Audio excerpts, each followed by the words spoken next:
There's more to your favorite game than meets the eye. Every video game has a secret. There are mysteries, Easter eggs, and out-of-bound areas that you were and weren't supposed to find. From old games to new ones, join me as I uncover the weird, creepy, and even the amusing things people have found in games. This is Missing Number. Be sure to subscribe, like, and click the bell icon for more episodes.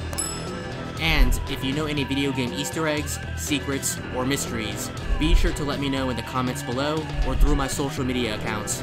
All of the links are in the video description.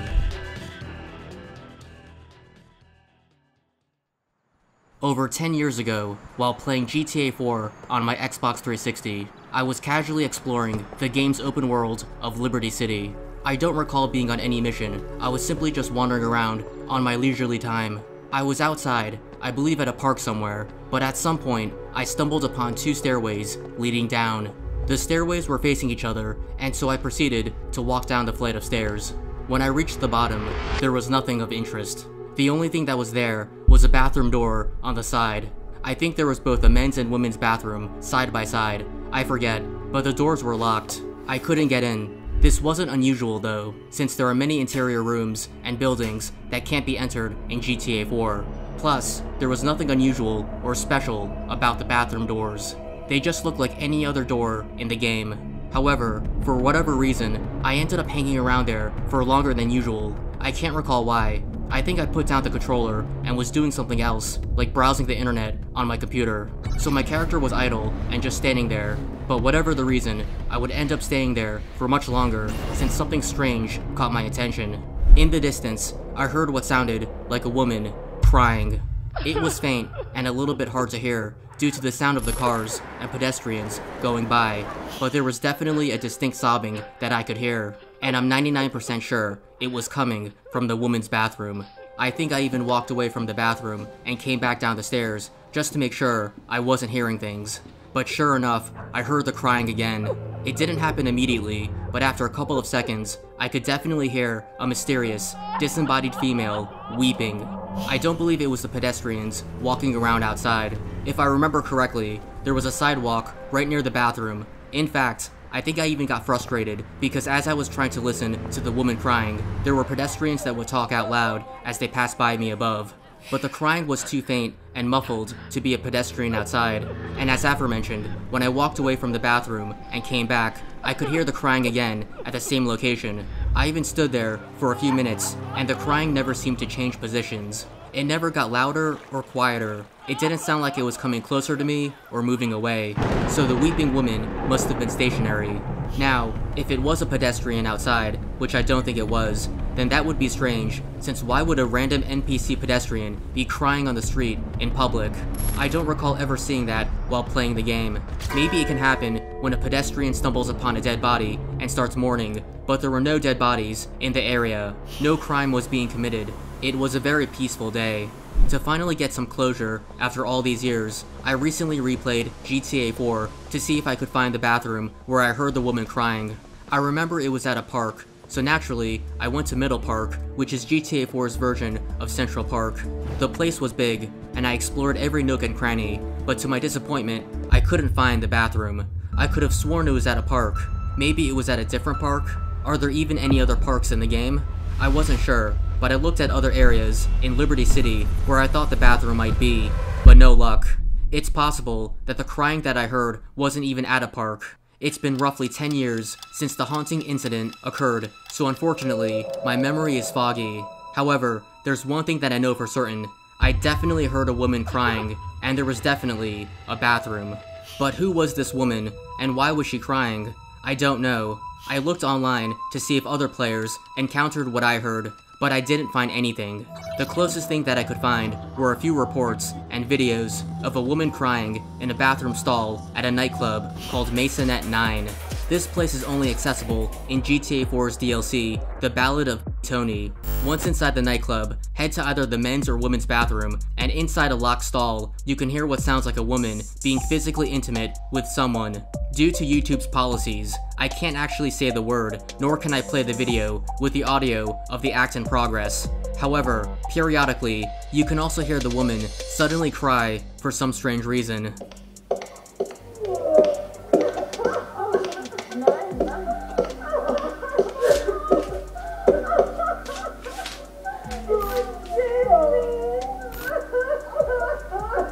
Now they sound like they're crying or something.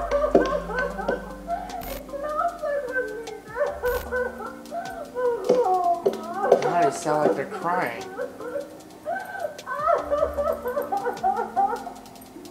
It's pretty bizarre, but considering this is a nightclub, it's safe to assume that alcohol and/or substances were involved here.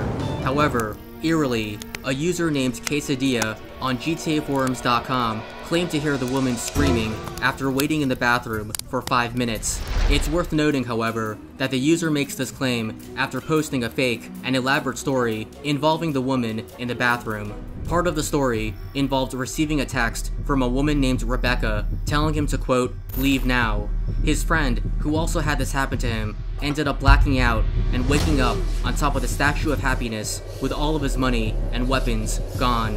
However, despite this, Quesadilla affirms that he really did hear the woman screaming and that it, quote, "freaked me out." It's unclear what kind of screaming he heard, but the crying that I heard wasn't the woman in the nightclub. Plus, I only played the base GTA 4 game and not the DLCs. The sobbing that I heard that day reminds me of the story of La Llorona, aka the Wailing Woman. In Hispanic folklore, a woman named Maria drowned her 2 children in a river after catching her husband, who loved the children more, with another woman. Maria then drowned herself, but now spends eternity searching for children that she can drown in the same river where she and her sons died in. She is said to be dressed in a white gown and can be heard wailing into the night. It's a chilling story, and even though I never heard the weeping woman in GTA 4 again, I did end up finding something else while searching for the aforementioned bathroom. I actually found another bathroom, and it's possibly the creepiest bathroom in any GTA game. That, however, is a story for another time, and I will be making a video about it in the future. For now, if anyone can corroborate my story and heard the same weeping woman in GTA 4 as I did, let me know. More importantly, if you actually found where the bathroom is and have audible gameplay footage of the woman crying, you can contact me in the comments below or through any of my social media accounts. All the links are in the video description. Tony Hawk's Pro Skater was one of the most influential games of my childhood. As someone who didn't play sports or sports games, Tony Hawk's Pro Skater was the only sports title that I truly got into. I was obsessed. Not only did it introduce me to the skateboarding world, but it's because of this game that I learned the skateboarding moves and terminology. I only played the first 3 games, but little did I know that the 4th game would introduce something that would mysteriously appear in subsequent Tony Hawk games for years. In Tony Hawk's Pro Skater 4, which came out in 2002, play the carnival level, then head to the Fairground HQ building. There, you can see a goat. It's pretty random, and it's just standing there, doing nothing. And if you go behind the Rim Jammin' Basketball Hoops area, you can see yet another goat, this time with a man standing behind it. It's kind of amusing, yet strange and random. Why are these goats here? And what purpose do they serve? Well, if you jump over the first goat, you can earn points, called Billy Goat Gap. But other than that, the goats seem to be just a fun, silly, random thing thrown in. What's more, this is a carnival-themed level, and besides the goats, there are cows you can find as well, so I guess it's not that unusual to see some animals around. However, what is unusual is the fact that the goat appears in 5 more Tony Hawk games. In Tony Hawk's Pro Skater Underground, which came out the following year, in 2003, a goat can be found behind a strip club in the Tampa level, and standing behind the goat is a cop who seems to be watching it very closely. Looks like someone's about to get frisked. In the Boston level, in Tony Hawk's Pro Skater Underground 2, there is a small ramp you can skate up, and if you go all the way up, you can smash through a window to find a goat in a room. It's standing on an armchair and appears to be smaller than the other goats. And standing in front of the goat is another man, this time dancing. There are many questions. In Tony Hawk's American Wasteland, the goat is a little trickier to find. In the Hollywood level, you have to skate up a ramp, then onto a roof. Then, you have to skate up another ramp and grind on a rail, then wall jump onto another rail above. If you can maintain your balance, there is a wall you can smash through, where you'll find yourself in a hidden room, and you'll find another goat on a bed with a hard hat worker clapping. Unlike the other goats, you can actually interact with this goat by hitting it on the head with your skateboard to earn the goat whacking point. Let's just hope that PETA isn't watching. To find the next goat in Tony Hawk's Project 8, it requires you to get your hands a little bit dirty. In the skate park, do the Buck Buckster's goal, and right behind you is a porta potty that you can break open by doing a wall plant. Upon doing this, you will find a man sitting on a toilet right next to a goat. There are many questions indeed. Finally, in Tony Hawk's Proving Ground, which is apparently the final game to include the legendary goat, play the JR Interchange level, and somewhere in the tunnels, you can find the final goat. There are 2 homeless people next to it, and what makes this goat special is that you can spin on the goat's horns to earn points. Big thanks to Benedict Gameplays for the gameplay clips. But the million-dollar question, why are there freaking goats in the games? Initially, I had no idea, and to my surprise, there was no explanation I could find online.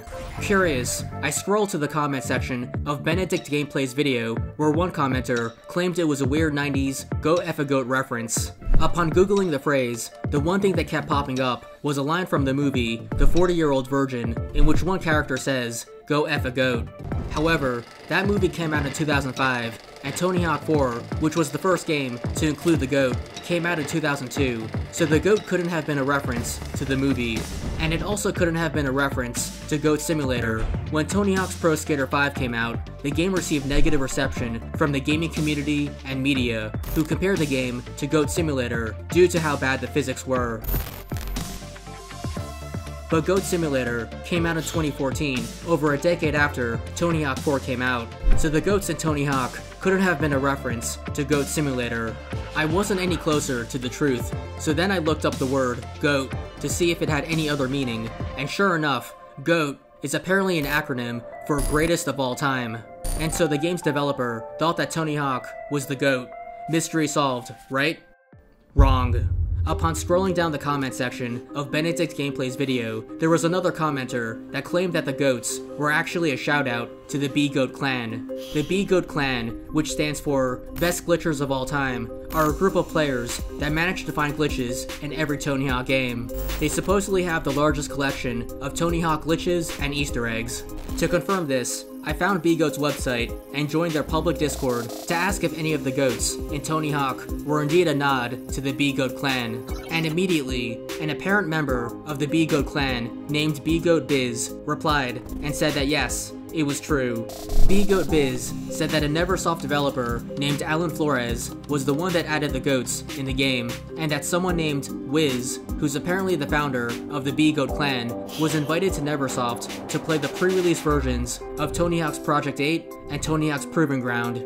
What's more, B-Goat Biz said that they were in close talks with Robomoto, who developed Tony Hawk's Pro Skater HD and Tony Hawk's Pro Skater 5, in adding a logo and a goat in a bee costume.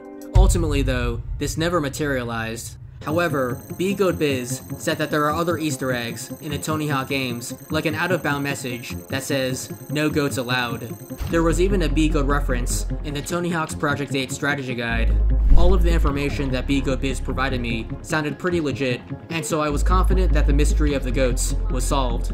The Tony Hawk community even assumed that the goats were indeed a reference to the B-Goat Clan as well, so I was convinced that I had the answer. However, after I finished writing the script for this, I was ready to record my audio commentary when suddenly, and coincidentally, an Easter egg YouTube channel called Oddheader ended up uploading a video interview with Tony Hawk series producer Ralph D'Amato about the game's Easter eggs and mysteries. And as luck would have it, one of those mysteries they covered were the goats, where D'Amato actually revealed why they were in the game. D'Amato said, quote, "I kinda know what it is, and it's a little on the embarrassing side. It's like some story about a guy that had sex with a goat, and this kinda played off of it. It was sort of like the theme throughout. our art director at the time. He had an affinity to goat eyeballs. He thought they looked super evil, and they do. If you ever look at a goat's eyeball, it looks kind of bizarre. So there you have it, straight from the horse's mouth. It looks like the goats were indeed a reference about fornicating with the four-legged animals. Nothing more. It was just a goofy reference, with no deeper meaning behind it. No crazy, elaborate story. When Oddheader tried to confirm that the goats weren't actually a B-goat reference, and that it was simply just, quote, a guy looking at a goat's Diamato replied, quote, I think we had goats in it before where B-goat existed, so I know what it was about, and I'm embarrassed to admit it, but yeah, that's kind of where that came from. However, Diamato clarifies that he wasn't the one that added the goats in the game, nor was he the artist, so he can't take credit. As aforementioned, Alan Flores was the one that reportedly included the goats in the games. Furthermore, in the comment section of a post on the Tony Hawk's Pro Skater subreddit, a user named BGoatBiz, who is presumably the same person I talked to in Discord, posted a screenshot of what looks like a text message from Alan Flores, apparently telling one of the BGoat members, quote, one more thing, almost every year, we would check the BGoat database right after the game came out to see who would get the first BGoat entry, sorta like a badge of honor. It was fun stuff. Let me know if that answered all of your questions. If this text is real, then it's hard to imagine that the goats in the games had absolutely nothing to do with the BGoat clan. Throughout the Oddheader interview, Diamato even says that he only kind of knows why the goats were in the games, implying that he may not definitively know why. So who's right about the goats? Is it Diamato or the BGoat clan? Since Diamato actually worked on the game, he would obviously be the one to listen to. However, when working on a big game with numerous employees, it's possible that not every single team member knows every little thing that ends up in a game. There's precedents of developers sneaking things into a game without others on the team knowing about it, so it's not unheard of. As such, I wanted extra confirmation that the goats had nothing to do with the BGoat clan, and was instead just a silly reference to men having sex with goats. So who better to ask than the man who actually added the goats himself, Alan Flores. I ended up finding his Twitter account and asked him if the goats were a reference to both goat fornication and the BGoat clan, and sure enough, Flores confirmed that yes, both are correct. Added the first goat into Carnival just for fun. It morphed to a fun thing for BGoat. And so there you have it. It looks like both Diamato and the BGoat clan were correct. Originally, the goats had nothing to do with the BGoat clan, but later down the road, they eventually became a nod to the BGoat clan. Mystery solved. Perhaps we'll see the return of the glorious goats in Tony Hawk's Pro Skater 1 and 2. As of this recording, I couldn't find any videos or reports of someone finding the goats, but since the game just recently came out, it may be too soon to tell. I guess we'll just have to wait and see. Fingers crossed.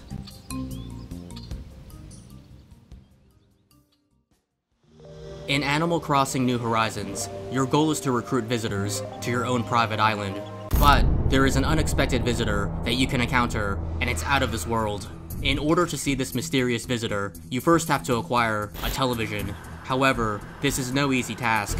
You can try to buy one at Nook's Cranny, but it's very expensive, and it's not always available for sale. Alternatively, you can craft one yourself, but you need to obtain a do-it-yourself recipe, and this recipe can only be acquired if one of your island's residents hands you one, which is a fortuitous event. That, or you can hope to find one by shooting down balloons, or picking up a bottle with a TV recipe inside that washes up on shore. Some players have even resorted to going on Reddit and other social media platforms to trade with other players. Should you be lucky enough to get your hands on an elusive TV, set it up in your house, turn it on, then wait until Saturday at exactly 3:33 a.m. It's a late, obscure hour, and for those that can't stay up that late, you can adjust the Nintendo Switch's date and time. But once the clock hits exactly 3:33 a.m., this ominous broadcast will play.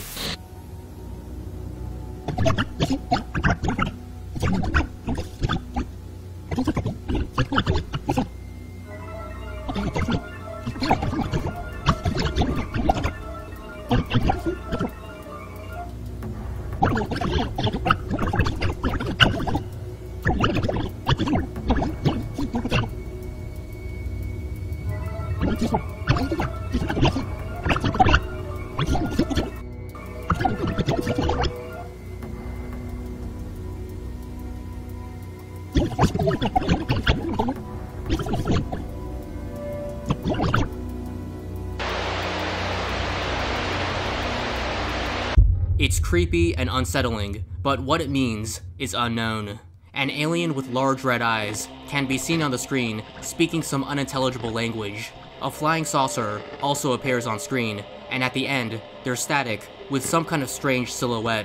It's pretty much impossible to make out what this mysterious entity is saying, but if you play the audio in slow motion or reverse, you can possibly hear the alien saying, "Good evening.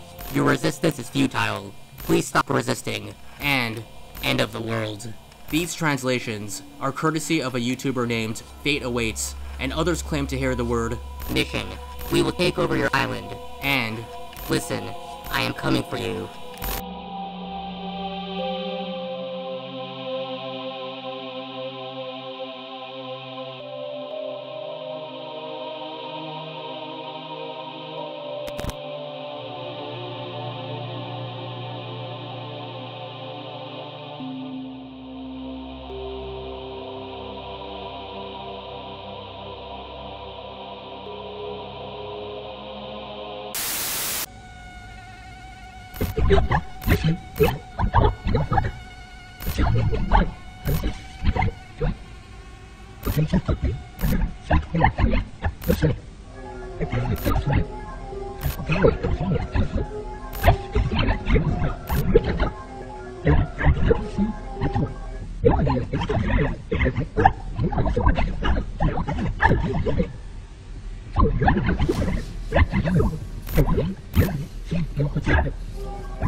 One commenter in Fate Awaits' video even relays that the extraterrestrial being says, "I came for Gulliver." Presumably, the word that's cut off is Gulliver, which is a recurring character in the Animal Crossing games. Gulliver is a seagull and an explorer that sometimes can be seen flying over a player's town in a UFO spaceship. It's a rare event, and it's easy to miss, but should you be lucky enough to spot Gulliver's spacecraft in Animal Crossing City Folk for the Wii, you can actually shoot down the UFO with a slingshot.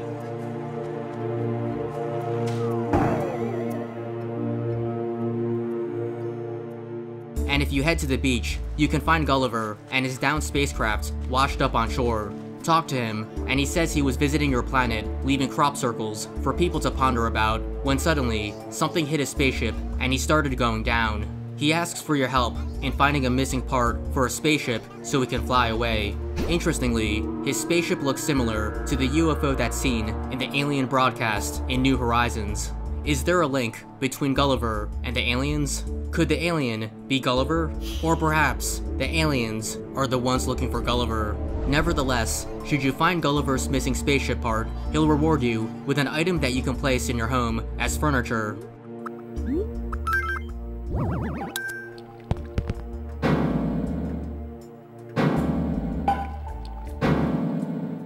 It's pretty bizarre, and interestingly, in New Horizons, there's even a flying saucer item that you can obtain.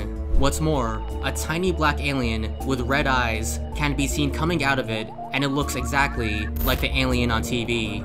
Furthermore, in Animal Crossing New Leaf for the Nintendo 3DS, there's also another alien broadcast that can be seen on TV as well.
This was the first time the alien broadcast appeared in an Animal Crossing game. Like in New Horizons, the broadcast appears at exactly 3:33 AM for exactly 1 minute.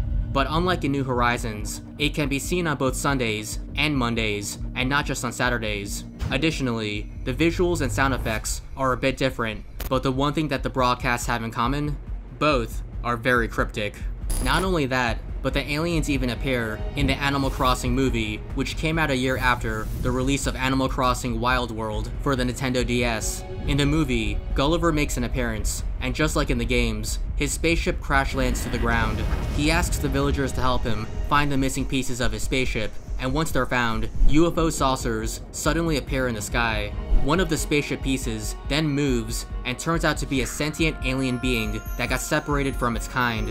The alien looked like a spaceship part since it has the ability to shapeshift into different forms, including a person's face. This is interesting since there is a mysterious character that randomly appears in the Animal Crossing games. The character is a cat called Blanca, who literally has no face. Players are able to draw her a new face, but what makes her even more oddly interesting is that she can shapeshift into different villagers. In Animal Crossing New Leaf, she pretends to be other villagers, and you have to guess which is the real villager. So considering that both the movie and games feature aliens and shapeshifting characters, is it possible that the alien is Blanca? Or perhaps some of the other villagers are aliens that shapeshifted into humans and are already walking amongst us. Then there's Gulliver, who is also a pretty strange character. You keep finding him lying on the ground, unconscious. He says strange things, is usually flustered, and is the one character in both the movie and games that has some sort of connection with extraterrestrials.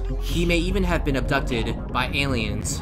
According to a YouTuber named SwinkyBox, in New Horizons, Gulliver mentions he has hallucinations and eerily says, quote, "No, don't make me go back in space. It's cold and dark, and huh? I'm not in space? Phew, good old terra firma."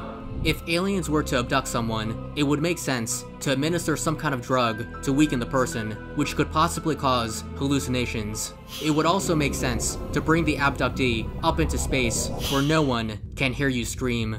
Last but not least is this wild theory. You are the alien. After all, isn't it strange that you are the only human on the island? Who are the aliens? What do they want? Do they want to destroy us? Do they want your island? Or perhaps, like in the movie, they are here to retrieve someone or something. Whatever it is, let's just hope they come in peace.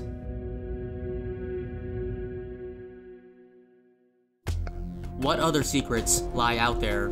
If you know any more gaming mysteries or Easter eggs, let me know in the comments below. You can also contact me through any of my social media accounts, or you can email me at missingnumbermystery@gmail.com. Additionally, you can check out my other YouTube channel called The PK Paul Show, and if you like to hang out with me and watch some fun gaming streams, you can catch me on Twitch at PK Paul.